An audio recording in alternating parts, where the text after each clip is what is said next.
কলা দিয়ে তৈরি মিষ্টি যে এত সুন্দর খেতে হয় আমি নিজেও আগে জানতাম না। কলা এবং সামান্য কিছু উপকরণ দিয়ে খুব সুন্দরভাবে নরম রসালো একটি মিষ্টি আমি আজকে তৈরি করে আপনাদের সঙ্গে শেয়ার করব। মিষ্টিটা যতটা খেতে ভালো হবে ততটাই কিন্তু নরম তুলতুলে হবে, মুখে দিলেই কিন্তু মিলিয়ে যাবে এমন মিষ্টি কলা দিয়ে তৈরি করলাম আজ। তো নমস্কার বন্ধুরা, কেমন আছেন সবাই? আমার এই চ্যানেলে আপনাদের সবাইকে জানাই স্বাগত। ভিডিওটা স্কিপ না করে শেষ পর্যন্ত দেখতে থাকুন। কলা এবং সামান্য কিছু উপকরণ যা সবার বাড়িতেই থাকে তাই দিয়ে কিভাবে মিষ্টি তৈরি করা যায় তা আপনাদের সঙ্গে শেয়ার করছি। মিষ্টি তৈরি করার জন্য এখানে খুবই অল্প পরিমাণ কিন্তু উপকরণ লাগবে। উপকরণের মধ্যে আছে কলা, পাকা কলা নিয়েছি 5টা, ছোট ছোট সাইজের পাকা কলা নিয়েছি, 1 বাটি পরিমাণ সুজি, একটা ছোট সাইজের নারকেল কুড়িয়ে নিয়েছি, আর মিষ্টির জন্য নিয়েছি চিনি। এই মিষ্টি তৈরি করার জন্য অবশ্যই কিন্তু বেশি পরিমাণে চিনি লাগবে। প্রথমেই আমি একটা পাত্র নিয়েছি, এরপর কলার খোসা ছাড়িয়ে ওই পাত্রের মধ্যে রেখে দেব। এখানে আমি 5টা কলা দিয়ে বেশ অনেকগুলোই মিষ্টি তৈরি করে নেব। এই 5টা কলা দিয়ে 20টা মতন ভালোভাবেই মিষ্টি তৈরি করা যাবে। সঙ্গে 1 বাটি সুজি লাগবে। তো কলাগুলো প্রথমে ছাড়িয়ে কিন্তু একটু ম্যাশ করে নিতে হবে। চাইলে আপনারা মিক্সিতেও ঘুরিয়ে নিতে পারেন, কিন্তু আমি এখানে হাত দিয়েই ম্যাশ করে নিয়েছি, কারণ কলাগুলো খুব ভালোভাবে পেকে গেছিলো, একদম নরম হয়ে গেছিলো, তাই জন্যই কিন্তু আর আমি মিক্সিতে ঘোরালাম না। এইভাবে টিপে টিপে সমস্ত কলাগুলোকে মাখিয়ে নেব। প্রথমে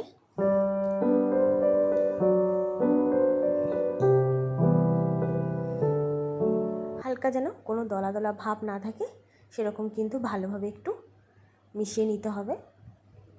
হাতে যদি সময় না থাকে তাহলে কিন্তু আপনারা মিক্সিতে ঘুরিয়ে নেবেন, খুব তাহলে তাড়াতাড়ি হয়ে যাবে। এরপর কোরানো নারকেল, চিনি এবং সুজি দিয়ে মিশ্রণটাকে সম্পূর্ণ ভালোভাবে মাখিয়ে আমি কিছু সময় রেস্টে রেখে দেবো। ওই 10 মিনিট মতন রেস্টে রেখে দিতে হবে, তাহলে এই যে কলার চ্যাটচেটে একটা ভাব এটা কিন্তু থাকবে না, আর এতে এক্সট্রা যে জলটা সেটা কিন্তু সুজি ভালোভাবে টেনে নেবে।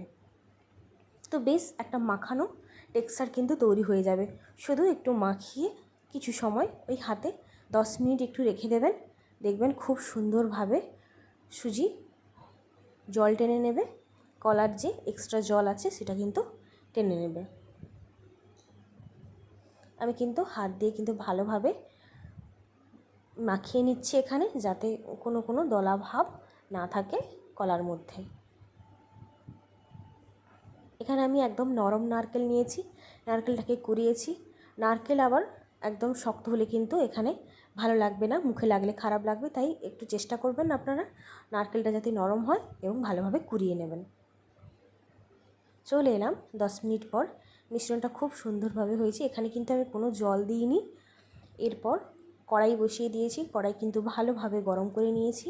এটা কিন্তু আমি ডুবো তেলে ভাজবো না, একদম অল্প তেলে ভাজবো। তার জন্যই দেখতেই পাচ্ছেন কড়াইতে অল্প পরিমাণ তেল দিয়েছি। তেলটাকে ভালো করে গরম করে একটা একটা করে কিন্তু ওই মিশ্রণটা ভেজে নেব। আমি এখানে এই রকম করে একটা শেপ দিয়েছি, আপনারা চাইলে আপনাদের পছন্দ মতন কিন্তু শেপে ভেজে নিতে পারেন। চাইলে কিন্তু আপনারা ডুবো তেলে ভাজতেই পারেন, তো আমি এখানে একদমই অল্প তেলে কিন্তু ভেজেছি।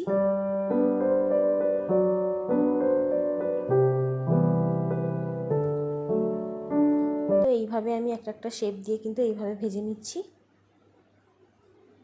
অনেক বাচ্চারাই আছে যে কলা খেতে একদমই পছন্দ করে না, কলা খায় না, তো এইভাবে যদি কলার করে দেওয়া হয় এই মিষ্টিটা, কিন্তু বাচ্চারা অনায়াসেই খেয়ে ফেলবে এবং বুঝতেই পারবেন না যে এটা কলা দিয়ে তৈরি।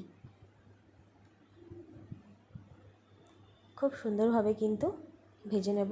চাইলে আপনারা কিন্তু এইভাবে ছোট ছোট করে প্যানকেকের মতন শেপ করে কিন্তু ভেজে নিতে পারেন এবং বাচ্চাদের স্কুল টিফিনেও দিতে পারেন।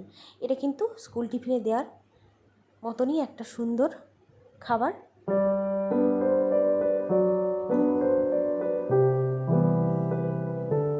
গ্যাসের ফ্লেম লো টু মিডিয়াম রেখে কড়াইতে ভালোভাবে কিন্তু এপিট ওপিট করে আমি ভেজে নেব।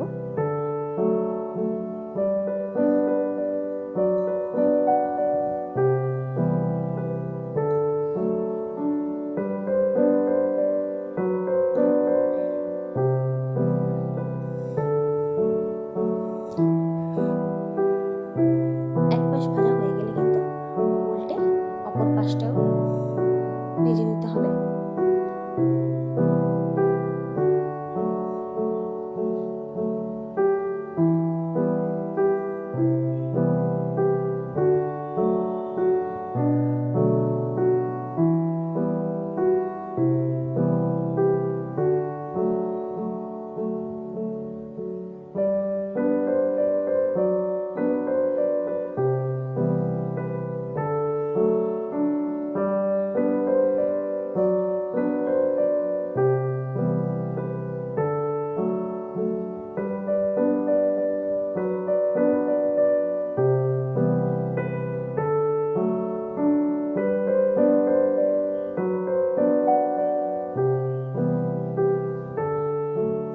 তো এখানে আমি ভেজে নিয়েছি এরকম লাল লাল করে, একদম অল্প তেলে, যাতে স্বাস্থ্যকর হয় তাই জন্যই কিন্তু একটু অল্প তেলেই আমি ভেজেছি। এরপরে একটা চিনির শিরা তৈরি করব। শিরা তৈরি করার জন্য প্রথমে 1 বাটি জল দিয়েছি, এরপর 1 বাটি চিনি দিয়েছি, দিয়ে ভালোভাবে কিন্তু চিনির শিরাটাকে ফুটিয়ে নেব। এবং খুব ভালো সুগন্ধের জন্য কিন্তু এখানে আমি একটা এলাচ ফাটিয়ে এই শিরার মধ্যে দিয়ে দিয়েছি। এরপর ভালো করে ফুটিয়ে নেব। চিনির শিরাটা ভালোভাবে ফুটে গেলে এবং একটু চিটচিট ভাব চলে এলে তারপরে কিন্তু আমি আগে থেকে ভেজে রাখা ওই মিষ্টিটা কিন্তু এই শিরার মধ্যে মিশিয়ে দেব।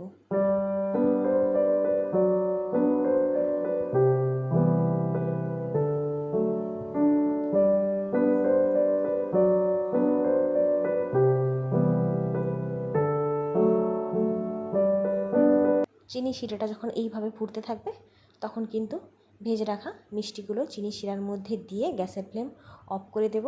এরপরে আমি 3 থেকে 4 ঘন্টা ঠান্ডা করে এই মিষ্টিটা কিন্তু 3 থেকে 4 ঘন্টা আমি ফ্রিজে রেখে দিয়েছিলাম। তো ফ্রিজে রেখে দেওয়ার পর কিন্তু বের করে সবাইকে পরিবেশন করেছিলাম। তো খুবই সুন্দর হয়েছিল এই মিষ্টিটা। আপনারা কিন্তু বাড়িতে একবার এইভাবে কলার মিষ্টি তৈরি করে খেতে পারেন, খুবই ভালো লাগবে। আর মিষ্টিটা কতটা সফট হয়েছে দেখুন, একটাও মিষ্টি কিন্তু ভেঙে যায়নি, খুব সুন্দরভাবে কিন্তু তৈরি হয়ে যায় এই মিষ্টি। দেখতে যতটা সুন্দর হয়েছে খেতে কিন্তু তার থেকেও বেশি সুন্দর হয় এই মিষ্টিটা। আপনারা কিন্তু অবশ্যই একবার বাড়িতে তৈরি করবেন এবং আমাকে কমেন্ট করে জানাবেন কেমন লাগলো আমার এই আজকের কলা দিয়ে তৈরি দারুণ স্বাদের একটি মিষ্টি। দেখতেই পাচ্ছেন বন্ধুরা কতটা সফট হয়েছে। খাওয়ার সময় কিন্তু মনেই হবে না যে এটা কলা দিয়ে তৈরি হয়েছে।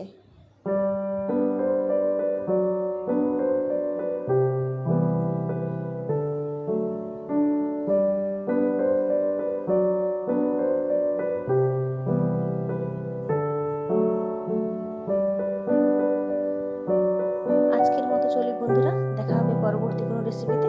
সবাই ভালো থাকবেন, সুস্থ থাকবেন।